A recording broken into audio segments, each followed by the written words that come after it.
શું થયું? તમે કઈ વાત કરશો તો મને ખબર પડશે ને. આ ક્યારનો પૂછું છું પણ કઈ બોલતા નથી. બેટા, દિવસે ને દિવસે આ ઘરમાં જે પણ કંઈ થઈ રહ્યું છે ને એ વધારે પડતું ખરાબ થઈ રહ્યું છે. શું થયું ઘરમાં? કઈ પ્રોબ્લેમ છે? આ મીરા મીરા? મીરાએ શું કર્યું? મીરા કંઈ કરતી જ નથી ને. મીરા તો એટલી ભોળી છે કે ઘરના દરેકે દરેક સભ્યનો વાંક હોય પણ મીરાનો વાંક ન હોય. ઓ, માનું છું કે એ થોડી બોલકી છે. થોડી? આજે એણે જે શબ્દ મને કીધા કે મંદિરે જવાની શું જરૂર છે? હું આટલા વર્ષોથી મંદિરે જાઉં છું, તારા પપ્પાની હાજરી હતી ત્યારથી હું મંદિરે જાઉં છું, અને એણે મને એવું પણ કહ્યું કે આવું સજી ધજીને જવાની શું જરૂર છે? હવે આ કાળી સાડી કદાચ સજવું ધજવું કહેવાતું હોય તો મને ખબર નથી. બિલકુલ નહીં.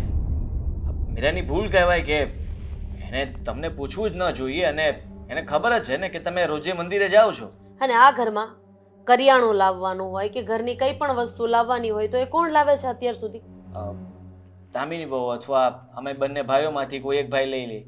હા, તો આજે એણે મને ચોખ્ખું કીધું કે કહી દેજો તમારા બંને દીકરાને કે કરિયાણામાં જે પણ કંઈ ઘટે છે લાવી આપે, નહીતર પછી જમવાનું પણ નહીં બને. કેવી વાત છે! તે ક્યાં નથી જોયું? તું પણ લેવા જઈ શકે ને.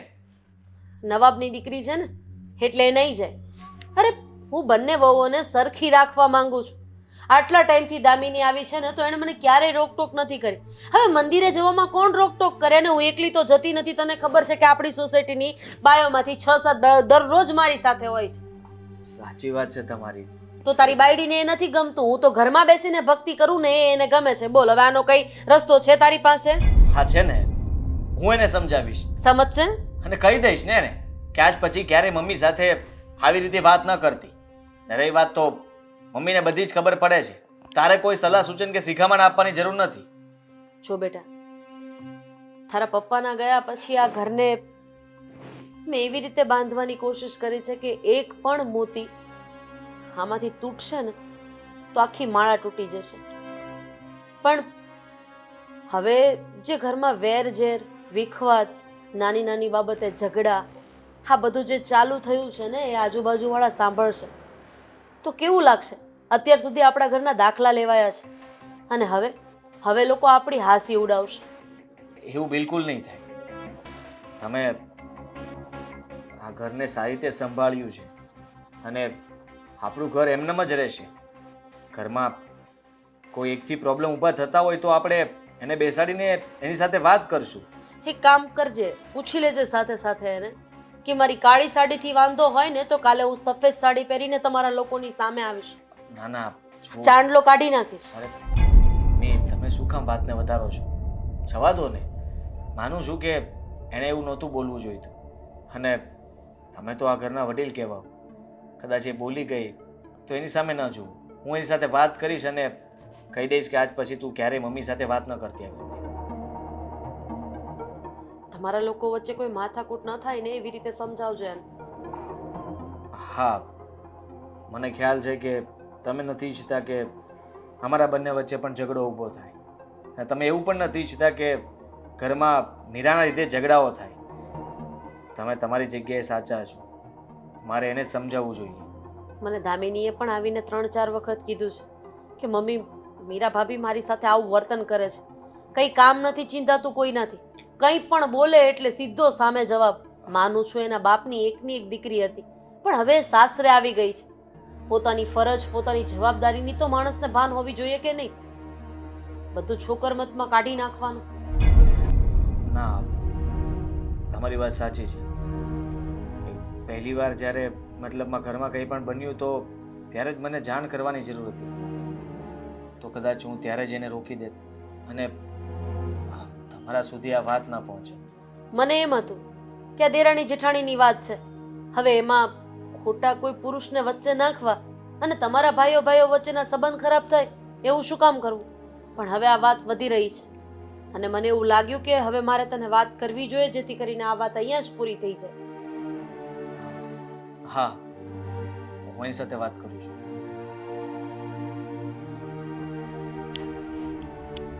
શાંતિથી વાત કરજે.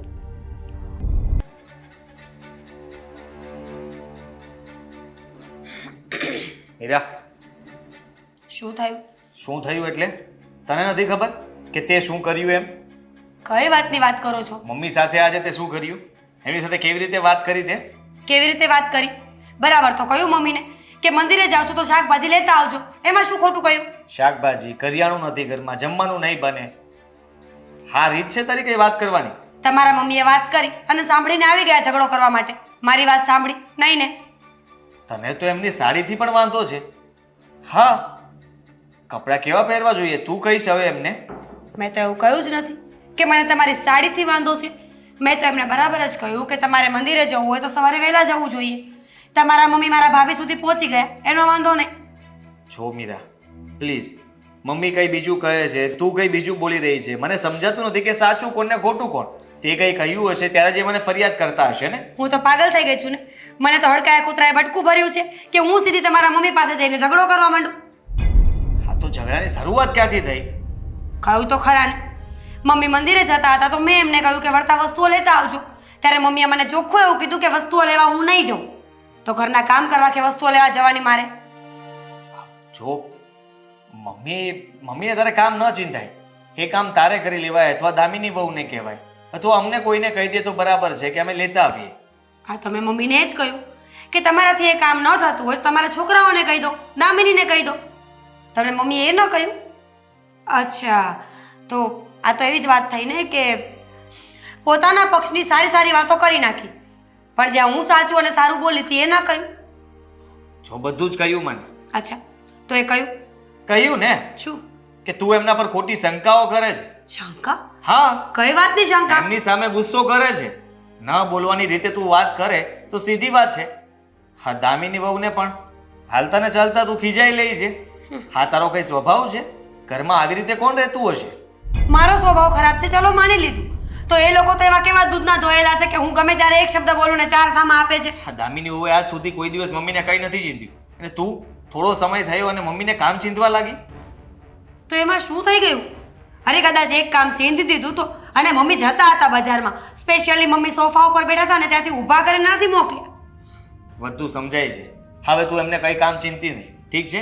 તારાથી થાય તો કરજે, બાકી બજારમાં જઈને તારે વસ્તુ લઈ આવવાની. હા, હવે એ જ કામ બાકી રહી ગયું છે મારે. પોતાના વિશે ગમે એટલું બોલશે ને તો પણ હું સહન કરી લઈશ. મમ્મીને સમજાવીશ કે પ્લીઝ મમ્મી, આદિ વિશે આવું ન બોલો. પ્લીઝ દામિની, આદિત્યને આવું કહેવાની કંઈ જરૂર નથી. પણ આદિત્ય છે કે એ લોકોનો જ પક્ષ ખેંચે તો ખેંચવો જોઈએ ને. હા, તું ખોટી હતી એટલા માટે તને કહ્યું. એ ખોટા હોત તો એમને કે. એ લોકો 50 વખત ખોટા હોય છે, પણ મને આદત નહીં ને કે એ લોકોની નાની નાની વાતની રાવ લઈને તમારી પાસે આવું. તો લાવ લઈને આવજે ને. ફરિયાદ કરીશ તો તને એનું પરિણામ મળશે. હા, તો હું ફરિયાદ કરી રહી છું અત્યારે. તમારા મમ્મી અને દામિનીથી મને પ્રોબ્લેમ છે. એ લોકો હર હંમેશા એવું જ સાબિત કરવા માંગે છે કે આપણે લોકો સાવકા છીએ અને એ પોતાના. મને દુઃખ થાય છે. તું હંમેશા આ વાત ઉપર કેમ આવી જાય છે? કારણ કે એ લોકો મને આવું ફીલ કરાવે છે. એવું કંઈ નથી. તને કહ્યું હતું ને મેં કે આજ સુધી કોઈ દિવસ એવું નથી બન્યું અને તું આવું બધું વિચારે છે. કેમ? મને જ આવું કેમ લાગે છે? કારણ કે મેં ઘણી વખત સાંભળ્યું છે મમ્મી અને દામિની પાછળથી તમારી વાતો કરતા હોય છે. મારી વાતો? હા. મારી શું વાતો કરતા હોય છે? બસ એ જ કે આ માથે પડ્યો છે.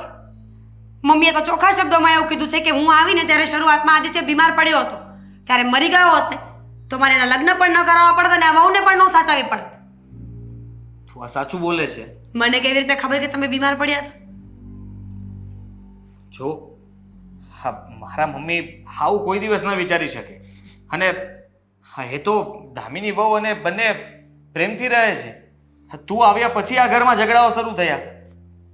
હા, કારણ કે સાવકો દીકરો સચવાતો નહોતો અને ઉપર જાતા હવે વહુ લઈને આવ્યો છે, એ પણ બધાના માથાની. એટલે ન જ ગમે ને. સાચી હકીકતની મને ખબર પડી જાય અને હું એ લોકોની સામે સાચી હકીકતને મૂકી દઉં તો દુઃખ થાય. ખબર પડી જાય મોનોપોલી, એટલા માટે. એવું ક્યારે વિચાર કર્યો? નહીં, ક્યારે આવું તો કંઈ વિચાર્યું જ નથી કે મમ્મી અને દામિની પાછળથી શું કરતા હશે કે મારી પત્ની આટલું બધું બોલી રહી છે. હા, તારી વાત સાચી છે. મારે જાણવું પડશે. કારણ કે મમ્મી દામિની વહુના હરેક વાતમાં વખાણ કરતા હતા કે દામિની વહુએ કોઈ દિવસ આમ નથી કર્યું, દામિની વહુએ કોઈ દિવસ મને કંઈ કામ નથી ચીંધ્યું. દામિની વહુ હંમેશા મારી વાત માને છે અને એટલા જ તારા અવગુણો ગાયા. સીધી વાત છે કે મમ્મીને નથી ગમતું કે તું આ ઘરમાં રહે, આપણા બંને વચ્ચે ઝઘડો થાય. હા, જતાં જતાં પણ મને કહ્યું હતું કે તમારા બંને વચ્ચે ઝઘડો ન થાય એવી રીતે સમજાવજે. એ તો એ જ ઈચ્છતા હતા કે ઝઘડો થાય. હા, ઝઘડો કરવા જ ન દેવો હોય તો સમજાવવાનું કે જ શું કામ? એ વાત ત્યાં પણ પૂરી થઈ શકે ને. પણ નહીં, મમ્મીએ તમને અહીંયા મોકલ્યા એટલા માટે કે આ વાત લાંબી થાય. ઠીક છે, તો હવે વાત લાંબી જ કરવી છે તો બરાબર રીતે કરીએ ને. હા, સાવકો દીકરો હવે શું કરે છે એ મમ્મી પણ જોશે. જો મમ્મીને મારા પ્રત્યે અણગમો છે તો મને પણ છે.